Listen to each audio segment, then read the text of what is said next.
Welcome to the 7-day Cuban challenge, which is leading us up to Havana Glasgow Film Festival starting on the 7th of November. You can have a look at our website and our social media platforms for more about our programme.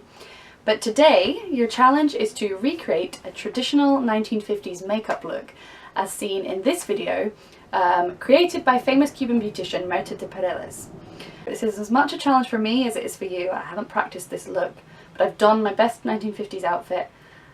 And here goes. We'd love to see you attempt the challenge too. Just hashtag HGFFBeauty. Enjoy! Step 1 is to apply our base. In the video, Mirta seems to be using a very shimmery, glowy kind of base. So I am going to mix just a basic foundation with a skin illuminator, but you could use highlighter or anything to get that glow. The next step is to go in with a powder over the base. So I've already done a basic powder and I'm now going to go in with some bronze. Okay, next up we're going to do the brows, which are definitely a very prominent and definite feature of this look.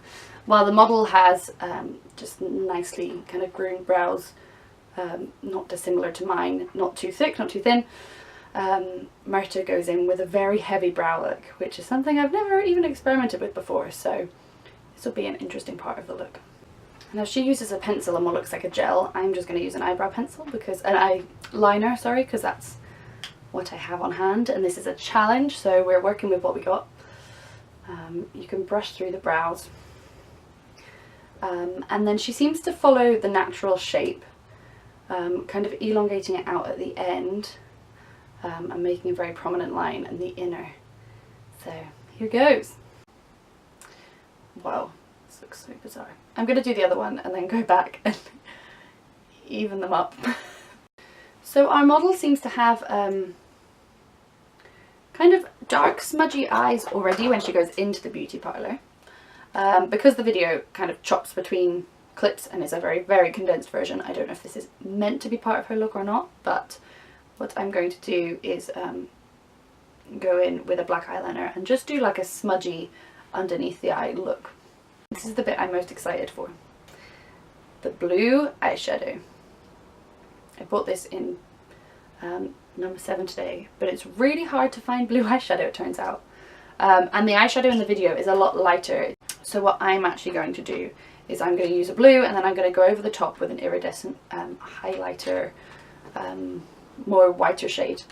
And hopefully those two combined will give it that silvery shimmer that she's definitely got in the video. It's applied in a sort of flick, so actually I might do the black line first.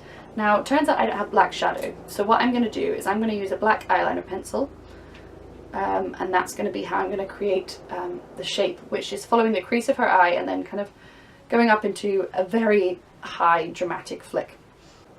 Now unlike the modern day kind of highlight in the inner corner, the blue goes quite high, but again that might be the natural shape of the model's eye. I'm going off 15 seconds of footage, so it's a little bit of improv. I go back over with my translucenty white and silvers. I'm actually going to go in with a black liquid liner, just on the crease, not on the eyelid, because the blue is quite strong. And then we're going to go out again with a little bit of a flick. Though she has more of a smudge, so actually what I'm going to do is I'm going to get the black and I'm going to join, I'm not actually going to join all 3 lines, but I'm going to make 3 lines that kind of all go the same way. I've got to say this is a very messy attempt and I might have gone too heavy on the crease. So I'm going to go in now with a blendy brush and just try and make it work. So the last step in this Cuban makeup challenge, which unfortunately my camera cut out for while I was recording it, is a very dark lip. So Mirta uses a very kind of deep brown on her model, which I've recreated with a deep reddy pinky colour and then layered up with a brown lipstick. And that is the finished Cuban Beauty challenge. Hopefully you can recreate it slightly better than I did. Please share your videos with us using hashtag HGFFBeauty. We would love to see them. I would give myself a 6 out of 10 for execution, but 10 out of 10 for effort. Let us know what you think. Thank you!